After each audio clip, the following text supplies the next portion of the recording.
Hey, ladies and gentlemen, this is Paul Saxberg coming back at you from Calgary again. This would be episode 3 of my designer's diary slash vlog for the DFW Nerd Night game design competition. I've got a couple of things to talk about here, mostly detailing all the wonderful ways I've been failing so far. As we all know, that is the route to success. But before I get into that, I have to show something off. I was just at the Sentry Box on Monday night playtesting my latest version of the game, and a friend bought me this. Oh yeah, I've been wanting this. I missed the Kickstarter. And it's got all the lovely toys in it that you expected to see. Now, I don't own a copy of Euphoria, but the store has a loaner copy, so I gave them the updated cards, and now they have the updated cards for people. So I just wanted to make all the other game designers jealous who haven't bought one of these. Now, on for the actual subject matter of this. So I feel like I'm falling behind. I always feel like I'm falling behind because there's a bunch of people in this competition already posting tremendous progress. They're moving forward on their design. Their design is advancing. It's being refined. It's being fixed and improved.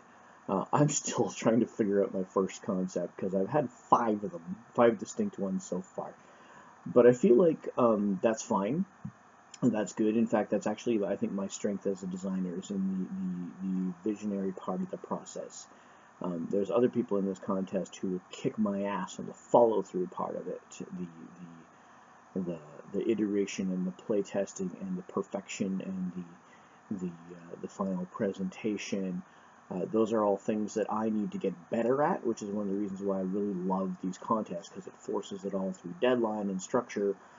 I can't just sit around dreaming up new games all day. I actually have to make them into a real thing instead of just one of the endless stream of ideas up here. So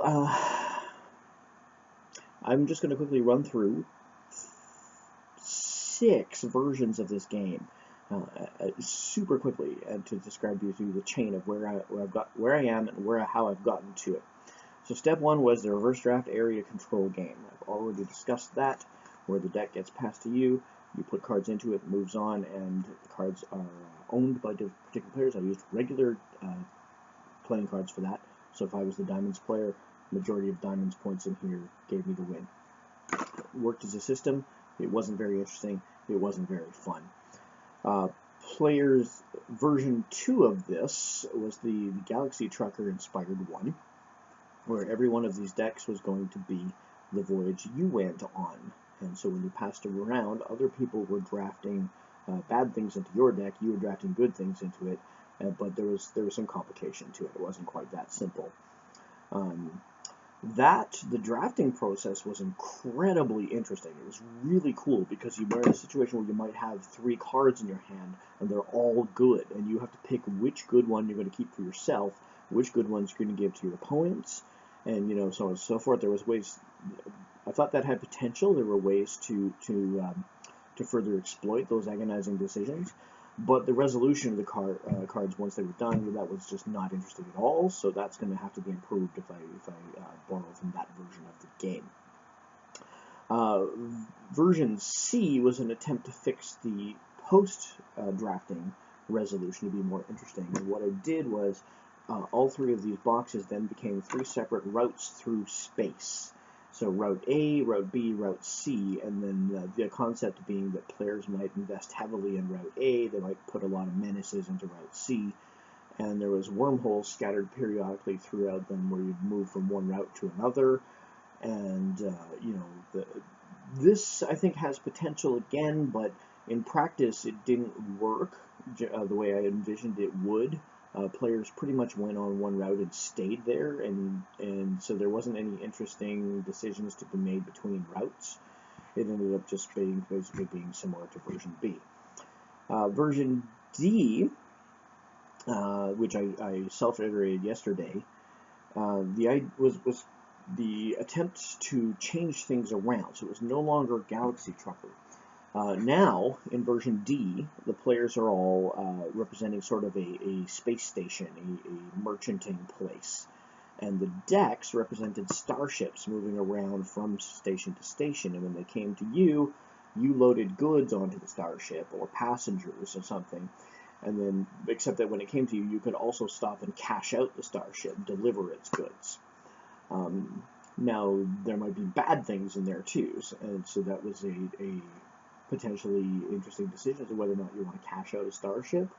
And that was long and fiddly and didn't really work, but I feel like I've given the time I've had to think about it since. Actually, I have the cards from that version here. They're not very impressive. They're just handwritten stuff, but I can show some of those off. Gold. The more gold's in the thing, the better. I feel like I've got some ideas as to how I can improve that. Actually, I've got cards from the previous version here too. See how I prototype just old stuff from Coven cards, you know, a variety of other games. There's my little ADD spot for this particular vlog. So yes, my current version, next version of the game, I'm going to stick with the starships going around and around and around, except I think at this point, instead of being merchant stations, you're going to be pirates. The players are going to be like a dark and sketchy area in space, so there's, you know, asteroids or a nebula or something, and it's a dangerous place for merchanters to go through, but of course they keep going through because there's profit to be made. And so on most turns, you're going to be putting cards into the deck, but every now and then, instead, you're going to attack that particular ship or convoy and resolve it and steal the goods out of it, except that there will be a chance that there's bad things in there, like, you know, police ships or something like that. And I've got a number of mechanical ideas involved to change some of the problems with version E. So I guess this is version F now, the 6th version of the game. And so this will encourage players to... I want players spending most of their turns doing the draft instead of doing the cash out. I want the cash out to be something that happens every several turns. Although it will be under player control, so you will pick on your turn whether to cash out or whether to draft. So that's more or less where I'm at the moment. I've got one of my fellow designers and his girlfriend coming over tomorrow night. We're going to do some play testing and probably play some casual games with my wife and another friend of mine as well. So hopefully I'll have a good update for you then. For now, I've got 5 failures. 5 on each hand, apparently, 5 failures, and so that's 5 steps closer to success. And to all the other designers, keep doing the awesome work you're doing. I love your vlogs. There's too many of them now. I can't keep track of them all. I'm doing my best. So I love all your Facebook updates as well. And the rest of you guys, if you got into this video somehow, fan the Nerd Nighters and follow this and support what they're doing, because this is awesome. Have a good one.